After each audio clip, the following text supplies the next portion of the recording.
Bonjour à tous, nous voilà de nouveau pour une série de conférences qui va un petit peu changer par rapport aux conférences un peu circonstancielles qu'on a pu faire, politiques, historiques. Le chrétien doit combattre, évidemment, il doit combattre contre Satan, contre les suppôts de Satan. Donc c'est ce que nous avons fait, c'est ce que nous ferons, contre les infidèles, les hérétiques, la judéo-maçonnerie, bref, toutes les sources de subversion inventées par Satan. Mais il ne faut quand même pas oublier qu'il n'y a pas que donc, Satan à combattre, le monde et ses suppôts, mais il y a aussi nous. On doit combattre contre soi-même parce que nous avons un foyer de misère en nous-mêmes et d'inclination au péché. Et donc, eh bien, ça va être le but de ces conférences, de méditer sur notre misère et les remèdes de la misère. Voilà pourquoi elles sont intitulées donc les moyens de passer de la maladie, car nous sommes malades, donc de la maladie des passions qui nous incline vers le péché, à la santé des vertus. Et cela se fera par la grâce qui a pour but de nous déifier. C'est en nous déifiant, Dieu en nous déifiant va nous guérir humainement. Donc voilà l'idée directrice. Et tous les pères de l'Église, eh bien, l'ont dit, chacun à leur manière, et parfois dans les mêmes termes.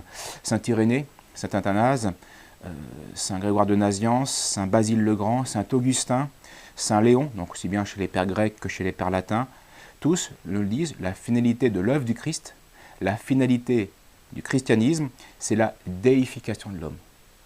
L'homme transcendé, l'homme divinisé, l'homme participant de la vie divine. Pas par nature, bien sûr, mais par ressemblance. Dieu s'est fait homme afin que l'homme puisse devenir Dieu.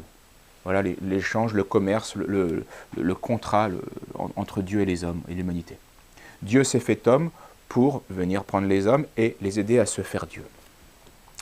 Donc les pères l'ont dit bien pour la simple et bonne raison que c'était révélé par les apôtres Saint Pierre, Saint Paul, Saint Jean. Saint Pierre le dit, que toute l'œuvre du Christ, l'œuvre de Dieu a été faite afin de vous rendre, dit-il, participants de la nature divine, en vous soustrayant de la corruption, de la convoitise qui règne dans le monde.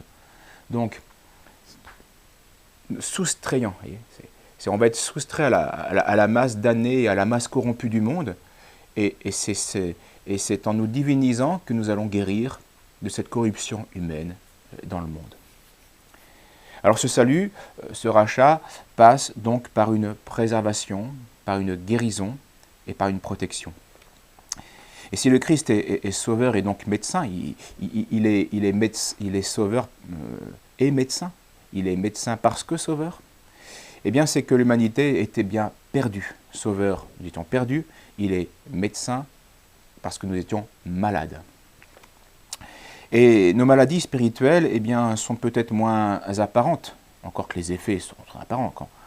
Quand quelqu'un tue quelqu'un, quand quelqu'un injurie autrui, ce sont des effets très visibles et qui viennent d'une maladie spirituelle, la colère, la haine. Donc, mais certaines maladies spirituelles sont moins apparentes, ou en tout cas moins immédiatement catastrophiques, apparemment, que celles des corps. Un cancer, c'est dramatique. Mais le péché mortel, maladie de l'âme, on n'a pas l'impression que c'est dramatique. Pourtant, ça l'est bien plus. Donc elles sont peut-être moins apparentes, mais en tout cas bien plus dommageables.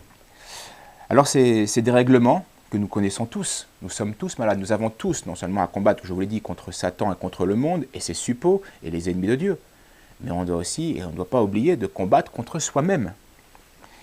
Et donc ces dérèglements que nous connaissons, ces maladies que nous avons, eh bien l'Antiquité chrétienne, les pères du désert et les pères de l'Église les ont appelés à tour de rôle les passions dominantes, ou les pensées principales, ou encore bien les péchés capitaux, c'est l'expression la plus connue.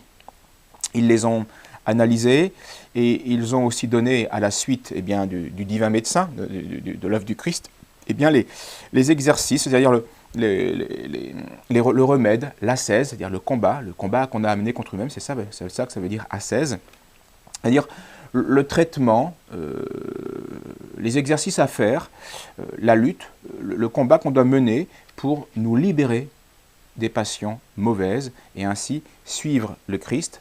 Et à ce moment-là, par cette même action, nous allons et retrouver la santé spirituelle, et nous allons participer à la nature divine. Voilà quelle sera la ligne directrice de ces longues conférences. Voilà, à la prochaine fois donc pour commencer à entrer dans le sujet. Merci.